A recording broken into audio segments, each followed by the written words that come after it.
Assalamualaikum warahmatullahi wabarakatuh. Yang izinkan kami mempresentasikan materi kami tentang negara dan sistem pemerintahan. Perkenalkan, saya Mikael Sebastian Roy selaku moderator dan pemateri pertama. Yang kedua, Nuril Nipsi Laila, pemateri kedua, dan selanjutnya Mas Enggar Sugio, pemateri ketiga.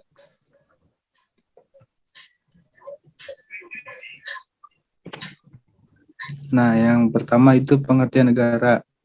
Menurut Pak ahli, pengertian negara itu ada 3. Yang pertama menurut Profesor Miriam Budiharjo, yang menjelaskan negara adalah organisasi yang dalam satu wilayah dapat memaksakan kekuasaannya secara sah terhadap semua golongan kekuasaan lainnya, dan yang dapat menetapkan tujuan-tujuan dari kehidupan itu. Yang kedua, pengertian negara menurut Aristoteles, yang menjelaskan negara adalah perpaduan beberapa keluarga mencakup beberapa desa hingga pada akhirnya dapat berdiri sendiri sepenuhnya dengan tujuan kesenangan dan kehormatan bersama. Yang ketiga, pengertian negara menurut Mr. Cronenberg, yang menjelaskan negara adalah suatu organisasi yang timbul karena kehendak dari suatu golongan atau bangsanya sendiri. Nah, pengertian negara menurut KBBI itu ada 2. Yang pertama, itu negara diartikan sebagai organisasi suatu wilayah yang mempunyai kekuasaan tertinggi yang sah dan ditaati oleh rakyat. Yang kedua, negara adalah kelompok sosial yang menduduki wilayah atau daerah tertentu yang diorganisasi di bawah lembaga politik dan pemerintah yang efektif, mempunyai kekuasaan politik, berdaulat, sehingga berhak menentukan tujuan nasionalnya. Nah, negara mempunyai suatu organisasi tertinggi yang mempunyai kekuasaan untuk mengatur sesuatu yang berhubungan dengan kepentingan masyarakat umum. Negara juga memiliki peran untuk melindungi setiap penduduknya dan mencerdaskan dengan mensejahterakan kehidupan warganya. Selanjutnya. Nah, unsur-unsur negara, unsur-unsur dasar negara. Unsur-unsur negara itu terdiri dari yang pertama penduduk. Nah, penduduk itu secara umum diartikan sebagai sekumpulan manusia yang menempati sebuah wilayah tertentu dalam jangka waktu yang lama. Selain itu, mereka juga harus bersepakat untuk bersatu dan juga menjadi salah satu komponen dalam negara tersebut.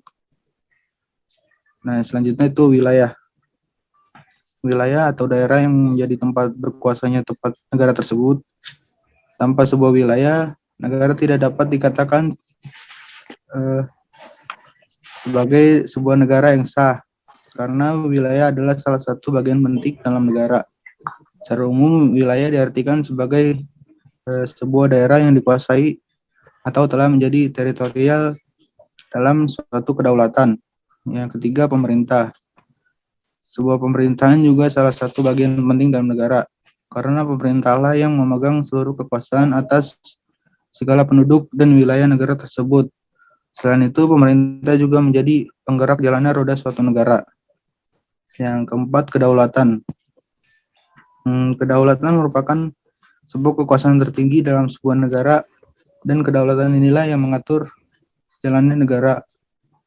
Dan salah satu kekuasaan kedaulatan adalah untuk membuat aturan kepada para penduduknya. Yang kelima adalah pengakuan dari negara lain.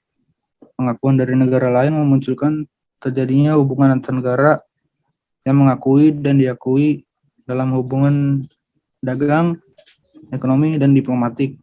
Negara yang mengakui berhak memiliki konsulat atau membuka kedutaan di negara yang diakui. Selanjutnya ada Mbak Nuril. Selanjutnya ada fungsi negara. Yang pertama, melaksanakan ketertiban. Negara berhak mengatur penduduknya untuk menciptakan kondisi yang stabil, aman, dan terkendali. Selain itu juga untuk mencegah terjadinya hal-hal yang tidak diinginkan, seperti perusakan, bentrokan, pemberontakan, dan sebagainya. dengan tujuan untuk menciptakan suasana negara yang tertib dalam semua lini kehidupan, yaitu membuat masyarakat lebih leluasa untuk melaksanakan segala aktivitasnya dengan perasaan aman. Yang kedua, mengusahakan kesejahteraan rakyat, yaitu dengan memiliki arti sebuah negara memiliki kewajiban untuk mensejahterakan setiap penduduk atau warga negaranya dengan sistem yang dibuatnya. Kesejahteraan ini meliputi segala bidang, tetapi yang menjadi sorotan utama adalah bidang ekonomi dan sosial. Yang ketiga, fungsi pertahanan, berfungsi untuk menjaga dan menjamin kelangsungan hidup sebuah bangsa dari berbagai ancaman yang ada, entah ancaman yang berada di dalam negara tersebut atau ancaman yang datang dari luar negara. Ancaman itu bisa sebuah serangan,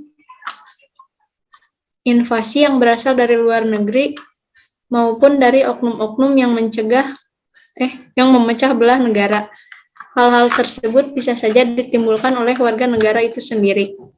Yang keempat, menegakkan keadilan. Artinya, sebuah negara membuat sebuah peraturan dengan tujuan untuk menciptakan keadilan di negara tersebut. Keadilan di sini meliputi segala bidang dalam kelangsungan hidup setiap warga negara. Bidang-bidang yang dimaksud berupa beberapa hal, seperti ideologi, politik, ekonomi, sosial, budaya, pertahanan, dan keamanan. Salah satu upaya sebuah negara untuk mewujudkan keadilan bagi kelangsungan hidupnya yaitu dengan badan-badan pengadilan yang dibuat. Selanjutnya, tujuan negara. Menurut Miriam Budiharjo, bahwa sebuah negara dapat dipandang sebagai asosiasi yang hidup dan bekerja sama untuk mencapai beberapa tujuan. Dapat disimpulkan bahwa tujuan utama sebuah negara yaitu untuk menciptakan sebuah kedamaian bagi seluruh rakyatnya. Untuk negara Indonesia sendiri telah memiliki tujuan yang jelas sebagaimana yang tercantum dalam pembukaan Undang-Undang Dasar 1945 pada alinea keempat. Adapun tujuan-tujuan negara Indonesia yang telah tercantum dalam pembukaan Undang-Undang Dasar 1945 sebagai berikut. 1. Untuk melindungi segenap bangsa Indonesia. 2. Untuk memajukan kesejahteraan umum. 3. Untuk mencerdaskan kehidupan bangsa. Dan 4. Ikut serta melaksanakan ketertiban dunia. Selanjutnya, sistem pemerintahan. Sistem atau suatu keseluruhan yang terdiri atas beberapa bagian yang memiliki hubungan fungsional sehingga menimbulkan ketergantungan antar bagian. Jika salah satu bagian tidak bekerja dengan baik, maka sistem itu akan terganggu. Pemerintahan. Segala urusan yang dilakukan oleh negara demi mensejahterakan rakyat dan kepentingan negara itu, yakni dengan menjalankan segala tugas pemerintahan baik secara eksekutif, legislatif, maupun yudikatif. Dengan demikian, sistem pemerintahan diartikan sebagai suatu tatanan yang utuh yang terdiri atas berbagai komponen pemerintahan, lembaga eksekutif, legislatif, dan yudikatif, yang bekerja saling bergantungan dan saling mempengaruhi. Tujuan pemerintahan negara pada umumnya didasarkan pada cita-cita atau tujuan negara. Misalnya, untuk negara Indonesia adalah melindungi segenap bangsa Indonesia, dan untuk memajukan kesejahteraan umum, mencerdaskan kehidupan bangsa, serta ikut melaksanakan ketertiban dunia. Yang selanjutnya ada bentuk-bentuk pemerintahan. Yang pertama, aristokrasi. Berasal dari bahasa Yunani kuno, aristo yang berarti terbaik, dan kratia yang berarti memimpin. Yang kedua, demokrasi, yaitu bentuk atau mekanisme sistem pemerintahan suatu negara sebagai upaya mewujudkan keadilan rakyat, kekuasaan warga negara atas negara untuk dijalankan oleh pemerintah negara tersebut. Yang ketiga, demokrasi totaliter, merujuk pada suatu sistem pemerintahan di mana wakil rakyat yang terpilih secara sah mempertahankan kesatuan negara kebangsaan yang warga negaranya meskipun memilih hak untuk memilih. Tidak banyak atau bahkan sama, sekali tidak memiliki partisipasi dalam proses pengambilan keputusan pemerintah. Yang keempat, emirat. adalah sebuah wilayah yang diperintah oleh seorang emir. Meski dalam bahasa Arab istilah tersebut dapat merujuk secara umum kepada provinsi, apapun dari sebuah negara yang diperintah anggota kelompok pemerintah. Yang kelima, federal. Kata sifat dari federasi. Biasanya kata ini merujuk pada pemerintahan pusat atau pemerintahan pada tingkat nasional. Yang keenam, meritokrasi. Suatu sistem yang memberikan penghargaan lebih kepada mereka yang berprestasi atau berkemampuan. Yang ketujuh, monarkisme. Sebuah dukungan terhadap pendirian, pemeliharaan, atau pengembalian sistem kerajaan sebagai sebuah hadiah bentuk pemerintah dalam sebuah negara. Kedelapan, negara kota. Adalah negara yang berbentuk kota yang memiliki wilayah, memiliki rakyat, dan pemerintahan berdaulat penuh.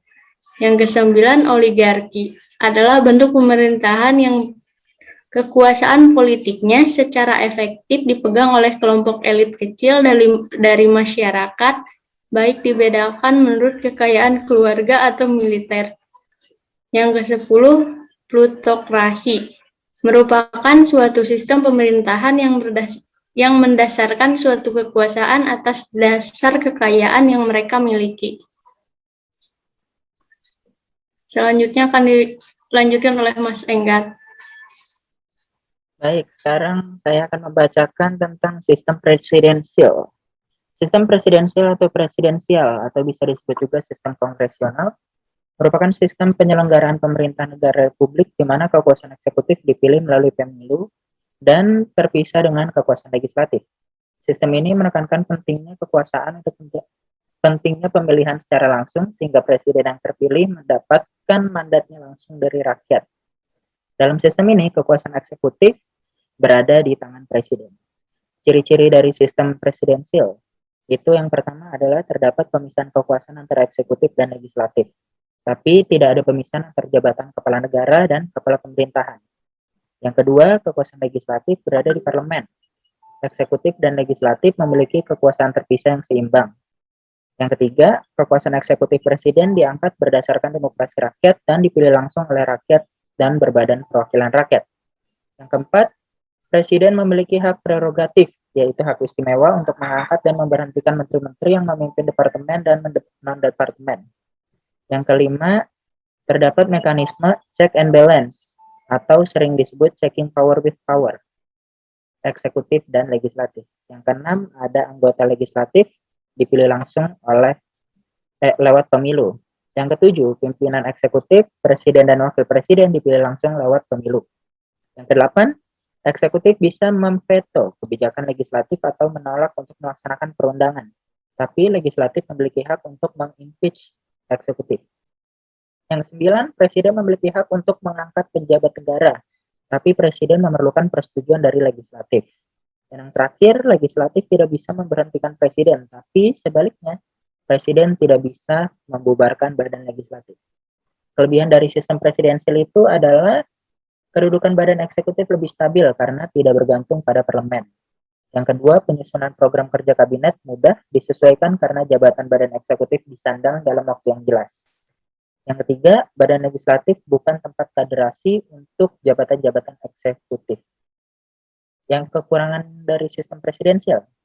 Pertama, mengandung kecenderungan konflik permanen antara cabang legislatif dan eksekutif, terutama jika presiden terpilih tidak didukung oleh partai mayoritas yang berkuasa di parlemen. Yang kedua, pembuat keputusan atau kebijakan publik umumnya hasil tawar-menawar antara eksekutif dan legislatif, sehingga dapat terjadi keputusan tidak tegas dan memerlukan waktu yang lama. Dan yang ketiga, sistem pertanggungjawaban lembaga-lembaga negara kurang jelas. Selanjutnya ada sistem parlementer. Sistem pemerintahan di mana pemerintah atau eksekutif bertanggung jawab pada parlemen, yaitu legislatif. Dalam sistem pemerintahan ini, parlemen mempunyai kekuasaan yang besar. Parlemen memiliki wewenang mengangkat perdana menteri dan menjatuhkan pemerintahan. Parlemen dapat menjatuhkan pemerintahan dengan cara mengeluarkan semacam mosi tidak percaya, karena lembaga eksekutif bertanggung jawab kepada legislatif. Dalam sistem parlementer, presiden hanya menjadi simbol kepala negara, dan yang menjadi kepala pemerintahan adalah perdana menteri. Pemilu hanya dilakukan sekali, yaitu untuk memilih wakil-wakil mereka untuk duduk di parlemen. Jika sebuah partai memenangkan suara secara mayoritas, secara otomatis ketua partai tersebut menjadi Perdana Menteri. Ciri-ciri dari sistem parlementer: terdapat pemisahan antara kepala negara dengan kepala pemerintahan, namun tidak ada pemisahan antara kekuasaan eksekutif dan legislatif. Yang kedua, baik eksekutif maupun legislatif berada di parlemen. Jajaran eksekutif adalah anggota parlemen, oleh karena itu sistem ini disebut parlementer. Yang ketiga, kepala pemerintahan adalah pimpinan kekuatan mayoritas di parlemen.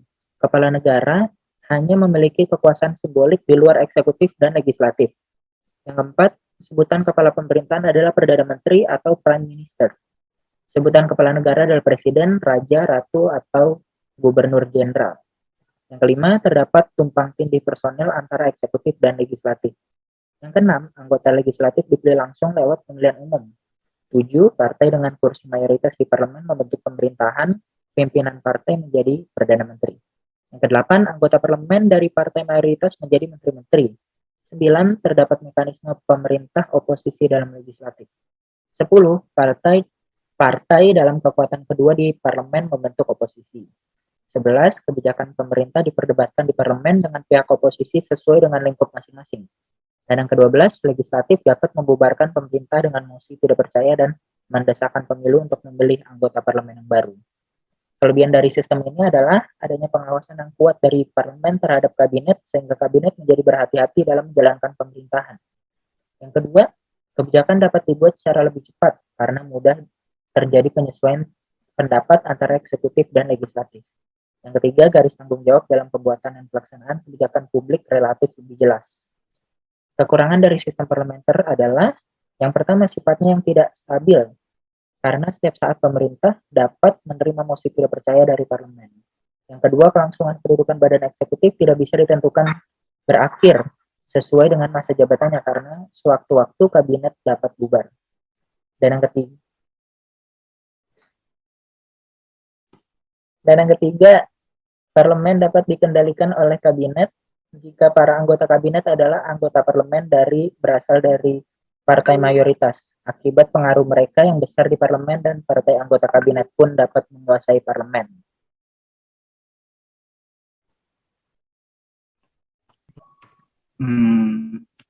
Ya, mungkin itu aja yang bisa kelompok kami presentasikan. Terima kasih atas waktunya. Assalamualaikum warahmatullahi wabarakatuh.